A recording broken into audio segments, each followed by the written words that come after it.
has been a rather interesting day here at Legends Rugby Grounds. It's the final day. It's the first day of the final round of the 2021 Guinness Sevens series.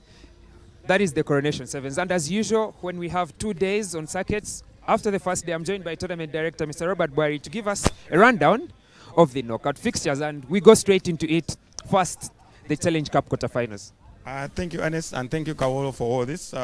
Like Ernest said, when we have 2 days, we have 16 teams, and 16, which means we have 4 pools of 4, which means 2 teams each pool. The top 2 go to the main cup quarterfinal, and then the bottom 2, that is 3 and 4, go to the Challenger quarterfinal or Challenger series.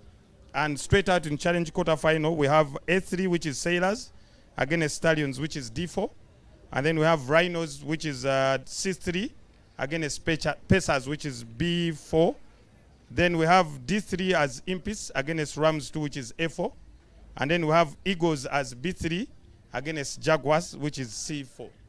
And what do we have in the main cup quarterfinals? I think this is what will catch the eye of many main people. cup quarterfinals, we have A1 as Pirates against D2, which is Hippos. Then we have C1 as Heathens against their brothers, Buffaloes, that emerged B2. Then we have Mongers as D1, and they are taking on Warriors, which emerged F2, and then B1, which is Cobs, against Rams, which is C2. I think the most interesting group has been the group that had Mongers, Hippos, and Impis, with Impis being the team with the least luck. But there's a bit of interesting maths, and that's what I would like you to describe for us.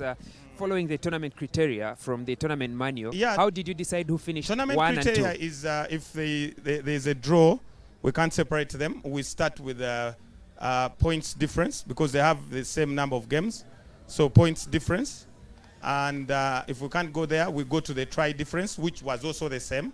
So we now go to points scored for each team. So Mongers had 59 and Hippos had 49.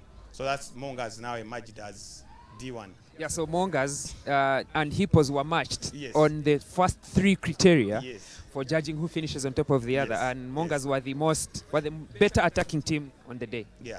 So after the quarterfinals, judging from who will finish where and the matches, which teams should we expect from which pools to meet in the main cup semifinals? Okay, main cup semifinals, like we keep separating teams that have been in the same group, not to meet again unless it's a final. So we have game 29, which has Pirates against Hippos. The winner takes on game 30, which has Heathens against Buffaloes.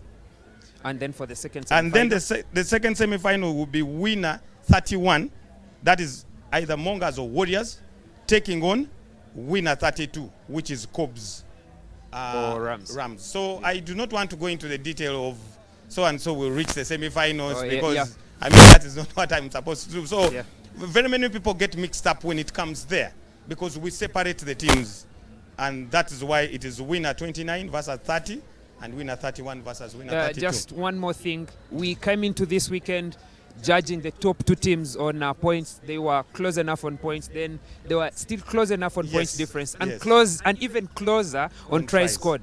How does it stand right now? Right now I'm just going to do the math because I've not gone to the statistics. I went there to do the Mongers thing, but I'll still do it. But we need to tell the fans that if Cobs and Pirates meet in the final and Pirates wins it, it's a tie on points. Then we should go to points difference. And then after points difference? Then after points difference to the level, we go to tries difference. Tries difference, yes. So we should be there. So we're going to tally them in the morning. We'll have the stats, and then we'll move up from there. So ladies and gentlemen, that is what it will need in case there is a tie at the end of the weekend. But first, the teams will have to navigate their way through day 2 here at Legends tomorrow morning, and we will be bringing you all the action. With us here, with the tournament director and everybody else, we will be bringing you all the action here on Kawowo Sports.